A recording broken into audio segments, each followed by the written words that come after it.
아마도 전세자금 대출에 DSR을 적용할 가능성이 매우 높아졌습니다. 변동금리에 대한 스트레스 DSR을 도입하겠다. 굉장히 까다로워지고 대출 한도가 굉장히 축소가 되는 거예요. 이게 시행되기 이전에 반드시 변동금리를 받아서 대출을 실행시켜야.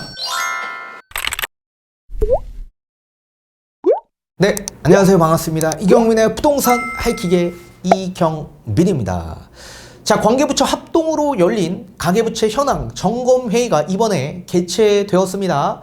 지금 급격하게 증가된 주택담보대출에 대한 비중과 함께 지금 대출금리 인상으로 인한 부채에 대한 위험도가 높아짐에 따라 주택담보대출 그리고 전세자금 대출까지 규제를 해야만 하는 그런 방안을 이번에 회의로 통해 열리게 된 겁니다. 아마도 세부 내용은 12월 달에 내용이 발표될 것으로 보여지고 있고 아마 시행은 내년 1월 달부터 시행될 소지가 매우 높아질 겁니다.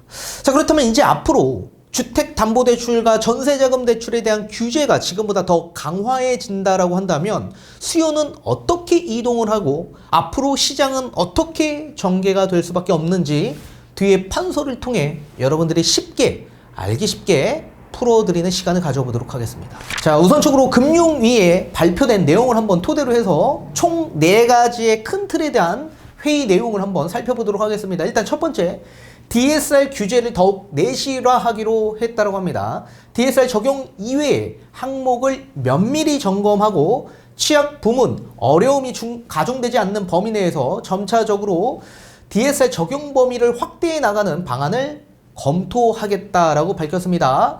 자, 현재 논의 중인 변동금리 스트레스 DSR은 12월 중에 세부 방안을 발표할 수 있도록 조속히 준비해 나갈 계획이다라고 합니다. 이 내용만 보면 좀 이해하기 어려우시기 때문에 제가 뒤에 판소를 통해 알려드리도록 하겠는데 지금 DSR 적용 이외의 항목들이 여러 가지 있습니다. 뭐 예적금에 대한 대출 또는 아니면 중도금 대출, 이주비 대출, 전세자금 대출 뭐 등등등 여러 DSR 적용 이외의 대출들이 있습니다. 그런데 그 중에서도 전세자금 대출에 대한 비중이 급격하게 증가됨에 따라 아마도 전세자금 대출에 DSR을 적용할 가능성이 매우 높아졌습니다. 그리고 변동금리 비중이 굉장히 높은 상황이기 때문에 위험도가 높은 이 변동금리를 고정금리로 전환시키고자 이 스트레스 DSR을 적용하도록 하겠다는 얘기입니다. 요거는 다시 쉽게 알려드리도록 하겠습니다. 자, 그리고 두 번째, 은행들 스스로 장기 고정금리 모기지 대출을 적극적으로 취급할 수 있도록 체계적인 유인구조를 마련해 나가기로 했다고 합니다. 자, 은행별 고정금리 대출 실적을 예금보험료 차등평가 보완지표에 반영하는 방안을 24년 1월부터 시행하기로 하는 한편 그간 혼합형 대출을 확대하는 데 기여했던 이 고정금리 분할 상한 행정지도를 개편해서 순수 장기 고정금리 대출 등의 인센티브를 좀 강화하는 형태의 신고정금리 분할 상한 행정지도를 24년 1분기 중에 발표하기로 했습니다. 이거는 이미 예전부터 나왔던 정책 발표였습니다. 또한 장기 고정금리 대출의 자금 조달 수단으로 활용되는 커브드 본드 등에 대한 인센티브를 좀 더 확대해 나가기로 했다고 합니다. 그래서 은행들의 인센티브들을 좀 더 많이 부여하고 그리고 이 변동금리를 고정금리로 좀 전환할 수 있도록 이런 정책 수립을 하겠다라는 내용입니다. 자, 그리고 세 번째, 가계부채 증가 속도가 과도해지지 않도록 금융권의 가계대출 증가세를 밀착 관리해 나가기로 했습니다. 은행권에 대해서는 개별 은행별로 가계대출 항목별, 용도별 증가 추이를 모니터링하고 가계대출 증가 속도가 높은 은행에 대해서는 관리급 방안, 협의 등에 따라 구체적인 조치를 취하고 제2금융권에도 업권별 협회 등을 중심으로 대출 관행 및 대출 속도 등을 면밀히 모니터링해 나갈 방침이라고 합니다. 자, 그리고 네 번째, 고금리 상황에서 차주들이 원하는 시기에 부담 없이 대출을 상환하거나 보다 낮은 금리의 대안대출을 통해 상환 부담을 경감할 수 있도록 중도 상환 수수료를 한시적으로 면제하는 등 다양한 방안을 금융권과 적극 협의해 나가기로 했다고 합니다. 우리 특례 보금자리 대출에서도 중도 상환 수수료 없이 대환 대출이 가능하지 않습니까? 그렇게 또 일반 대출에서도 한시적으로 좀 면제할 수 있도록 또 협의에 나가기로 했다고 합니다. 자, 이렇게 가계부채 관리는 단기적으로 성과가 나타나기 어려운 과제인 만큼 장기적인 시계를 가지고 금융회사와 금융 이용자의 대출 관행, 행태를 변화시키는 것이 무엇보다 중요하다라고 얘기하고 있습니다. 그리고 금융 현장에서 상환 범위 내에서 고정금리, 분할 상환으로 빌리는 이 대출 관행이 뿌리 깊게 정착할 수 있도록 정교한 제도적 인센티브 체계를 만들어 나가는데 노력을 기울일 거다라고 강조했다고 합니다. 자, 지금 여기서 본 내용은 이 뿌리 깊게 정착할 수 있도록 고정금리 분할 상환으로 빌리는 쪽으로 가닥을 잡은 것으로 보여주고 있습니다. 그래서 이자만 내는 만기일시 상환 방식 이런 것들이 아닌 원금과 함께 납부를 해야 하는 원리금 균등, 원금 균등 이런 형태로 분할 상환을 하고 또 고정금리로 진행할 수 있도록 변동금리의 차주분들이 너무 이 부채에 대한 부담이 가중되고 위험도가 높아지기 때문에 고정금리로 좀 대출 관행을 바꾸도록 이제 정책을 수립하겠다라는 내용입니다. 자, 여기에 가장 중요한 건 앞에서 제가 언급했던 전세 대출에 대한 DSR 규제 정책과 함께 변동금리에 대한 스트레스 DSR을 도입하겠다라는 내용이 가장 큰 내용이라고 보시면 좋을 것 같습니다. 이 내용에 대해서 여러분들이 알기 쉽게끔 좀 쉽게 풀어드리도록 하겠습니다. 자, 우선 첫 번째, 주택담보대출에 대한 변동금리를 규제하겠다라는 내용이 수립되어 있습니다. 우리 대출을 받을 때 총 3가지 형태의 대출을 받게 되어 있습니다.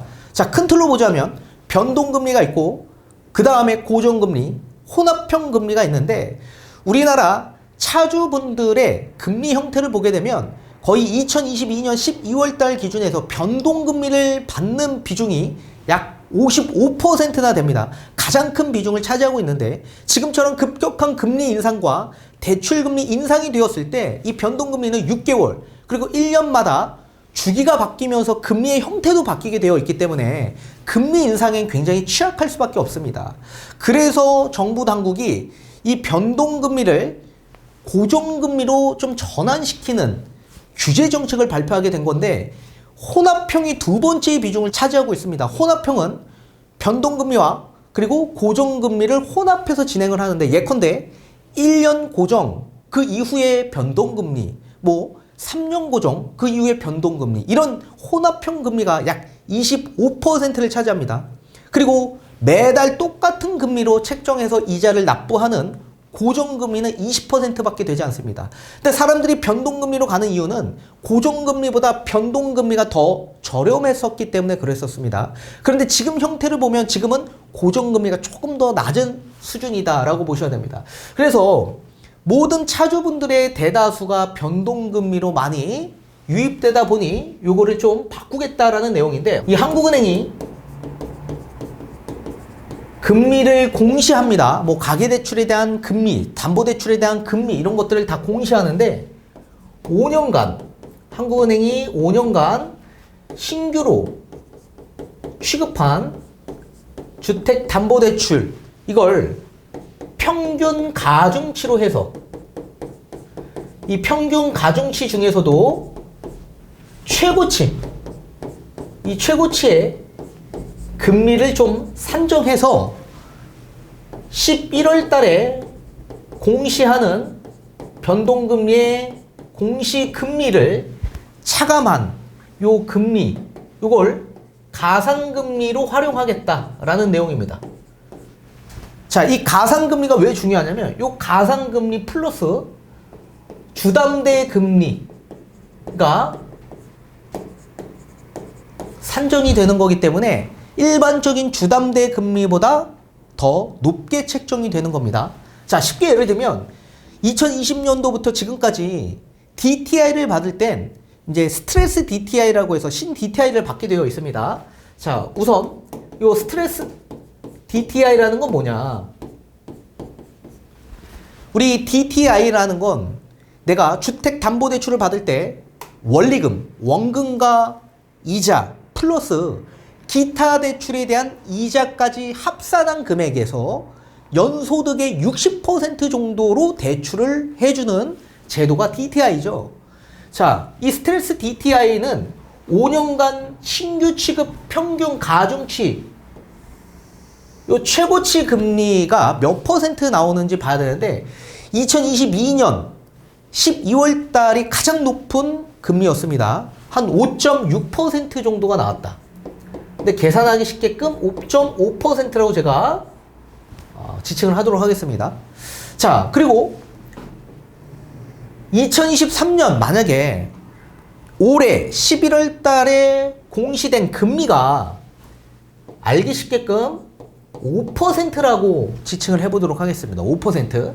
자, 그러면 5년간 신규 취급한 평균 가중치 최고치 금리, 이건 뭐냐면 5년 동안 신규로 주택담보대출을 받는 분들의 평균 가중치 그 금리 중에서도 최고의 높은 금리를 요 최고치 금리라고 지칭을 하는 겁니다.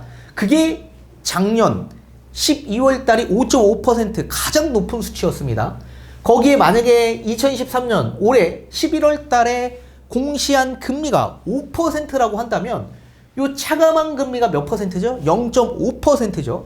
그러면 요 가산금리가 0.5% 가산이 된다라는 얘기인데 우리 1% 미만인 경우에는 무조건 1%로 규정하겠다라는 내용으로 스트레스 DTI가 적용이 된 겁니다.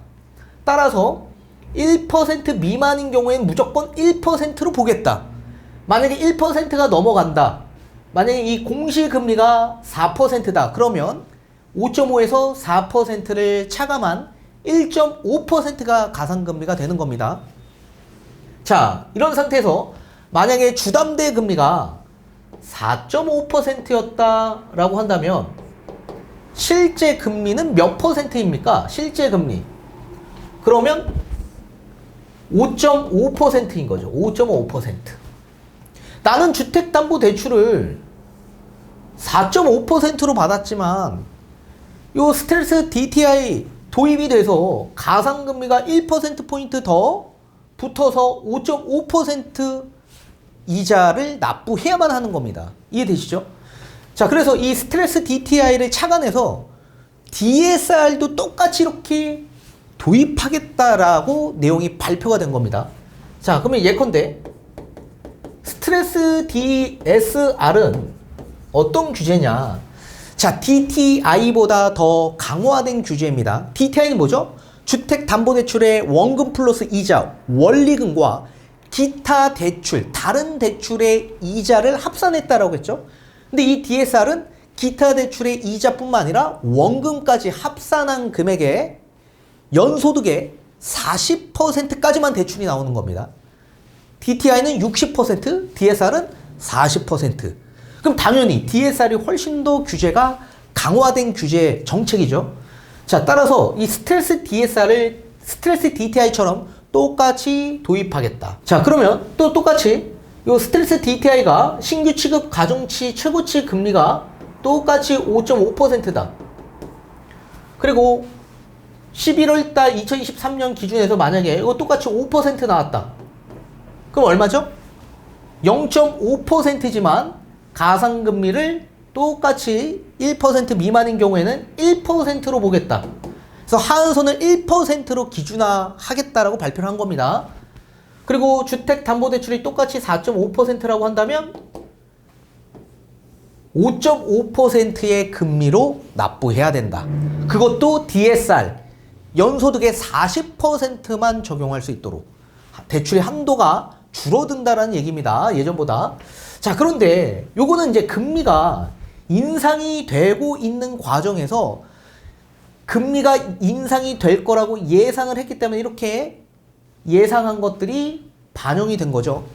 근데 반대로 금리가 인상이 되는 게 아니라 금리가 인하해서 하락됐다라고 가정을 한번 해보도록 하겠습니다. 그러면 똑같이 5.5%인데 5년간의 신규 취급액 평균 가중치가 최고치 금리가 5.5%입니다. 2022년도에.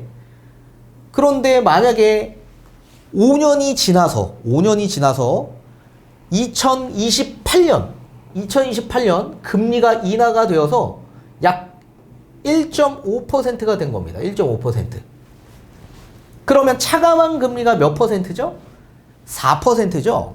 그러면 가상금리는 4%가 돼야만 하는데 이건 좀 그렇다. 그래서 상한선을 3%로 두겠다라고 얘기한 겁니다.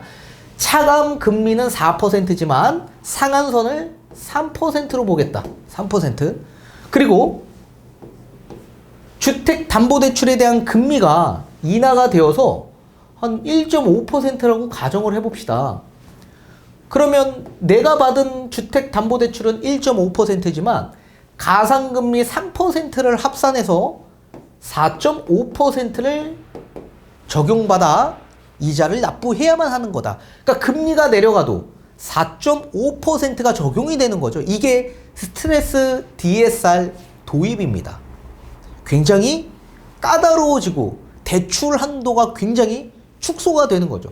원래는 이 대출 금리가 만약에 1.5%로 내려간다면 사람들이 대출 받아서 내 집 마련을 할 가능성이 매우 높아지겠죠. 그러면 또 가계대출이 비중이 높아지는 거기 때문에 그걸 방지하기 위한 목적에서 똑같이 금리가 인상이 되던 인하가 되던 요 스트레스 DSR을 도입해서 가상금리를 포함시키겠다.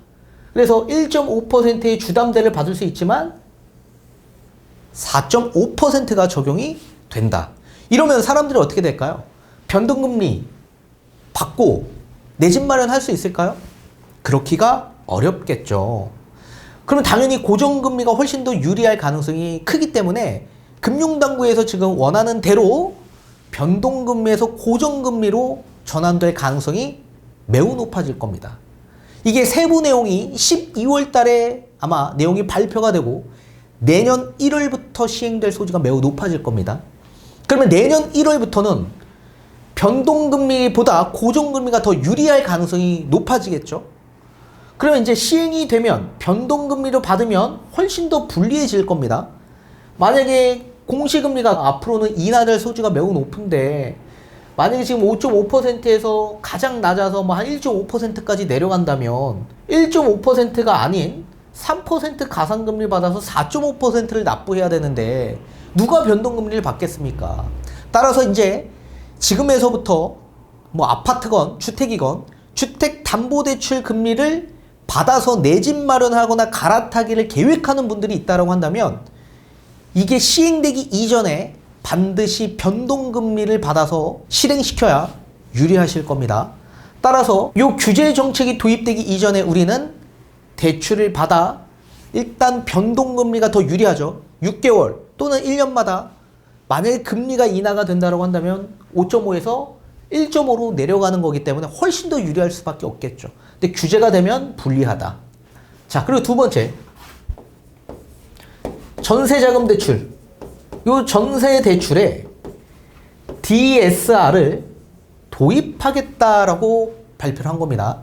지금 주택담보대출뿐만 아니라 전세자금 대출에 대한 비중이 워낙 급격하게 증가되다 보니 주택담보대출처럼 전세자금 대출에서도 DSR을 좀 도입을 하는 게 맞다라고 하는데 금융당국에서는 DSR은 원금과 이자를 합산한 금액이죠. 그게 아니라 이자만 합산할 수 있도록 좀 유예해 주겠다. 이렇게 유연하게 적용하도록 하겠다라는 내용입니다. 자, 실제로 현행 지금 기준에서 본다면 담보대출에 대한 비중이 대출 한도가 약 80% 정도 나옵니다. 보증을 요 정도 다 해주기 때문에 은행에서 80%까지는 다 받아볼 수가 있게 되죠. 자, 그렇다면 만약에 아파트 기준에서 본다면 아파트 전세가 5억짜리가 있습니다. 5억. 아파트 전세 5억에 들어가는데 그러면 대출이 얼마 나오죠? 80%니까 4억은 나오죠. 4억.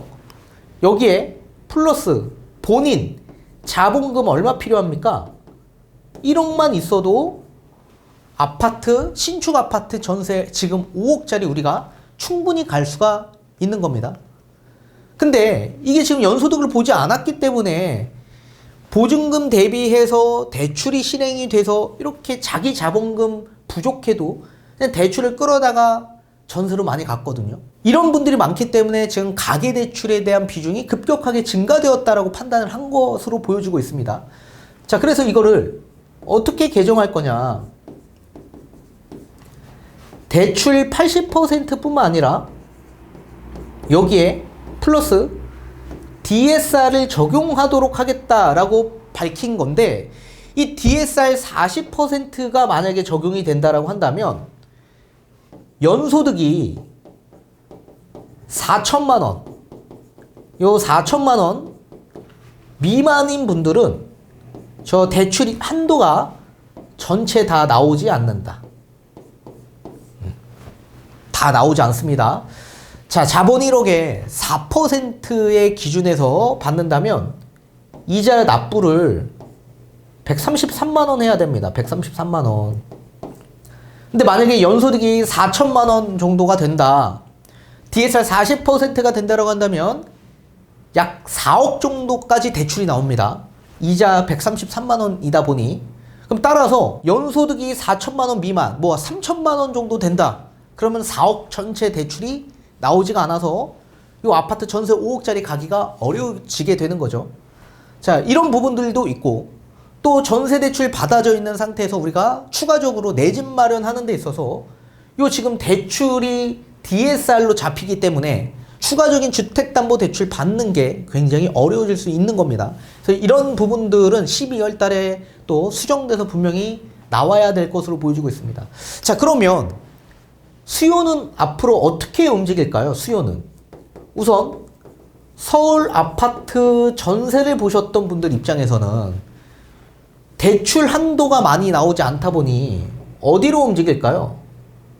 경기권 또는 인천 지역 일대로 수요가 이동할 가능성이 클 거다. 그리고 서울로 본다면 신축에 사셨던 분들도 구축으로 이동할 수밖에 없을 거다. 그리고 서울에 결국 다세대 주택으로도 전환될 소지가 높을 거다. 그 이유는 월세 가격이 아마 올라갈 가능성이 매우 높을 겁니다. 월세 가격이 높아지면 자연스럽게 전세 시세도 올라갈 수밖에 없다. 자연스럽게. 그래서 전세는 수요와 상관없이 일단 계속 움직일 소지가 높습니다. 월세 가격이 높으면. 그래서 월세 가격이 전세 시세도 함께 또 끌어올릴 가능성이 있고, 또 전세에서도 양극화가 발생될 가능성이 있다.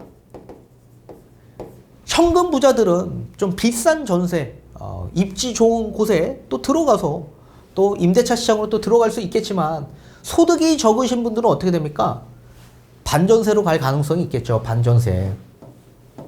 서울로 간다면 반전세.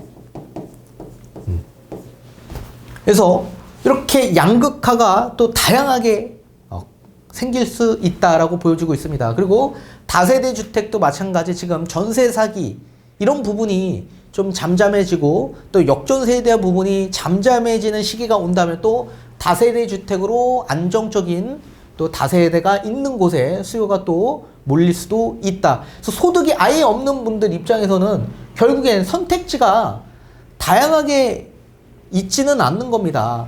그래서 반전세로 가지 못하는 분들은, 또 서울 구축 아파트로 가지 못하는 분들은 결국엔 다세대 주택으로 들어올 수밖에 없거든요. 그래서 수요는 이렇게 양분화될 가능성이 있다 보여지고 있습니다. 그리고 이제 가장 중요한 건, 이런 상태에서 앞으로 집값은 그러면 주택담보대출에 대한 변동금리를 규제하고 전세자금 대출에 대한 규제 정책이 도입이 된다면 전세 수요가 감소되고 매매 수요가 더 감소될 거냐? 그건 아니다. 우리 24년 1월 달에 뭐가 있습니까? 신생아 특례가 있습니다. 신생아 특례. 요 신생아 특례의 대출은 뭡니까? 앞으로 대출받은 시점에서부터 자녀 출산 계획이 있는 분들, 2년 이내 뭐 임신을 했거나 출산을 했거나 23년도 출생아부터 시작해서 요 신생아 특례 대출을 저리금리로 받으실 수가 있습니다. 저리금리. 1%대 저리금리. 그럼 주택담보대출도 1%, 2% 정도의 대출을 받아서 내 집 마련이 가능해지는 거고. 얼마까지? 9억 원 이하까지. 9억 원 이하 1%에서 3% 요 수준으로 대출받지 않겠습니까? 따라서 금리 인상에 대한 부담 있는 분들 전부 다 신생아 특례로 접근할 가능성이 매우 높다. 누가? 30대가. 지금 30대의 비중이, 매매 비중이 가장 높은 시점입니다. 그런 분들이 결국엔 대출 금리가 인상이 되거나 이런 규제 정책이 도입이 되면 이런 신생아 특례로 들어올 가능성이 있기 때문에 또다시 집값 상승을 이끌어 갈 가능성이 저는 다분히 존재할 수 있다고 생각합니다.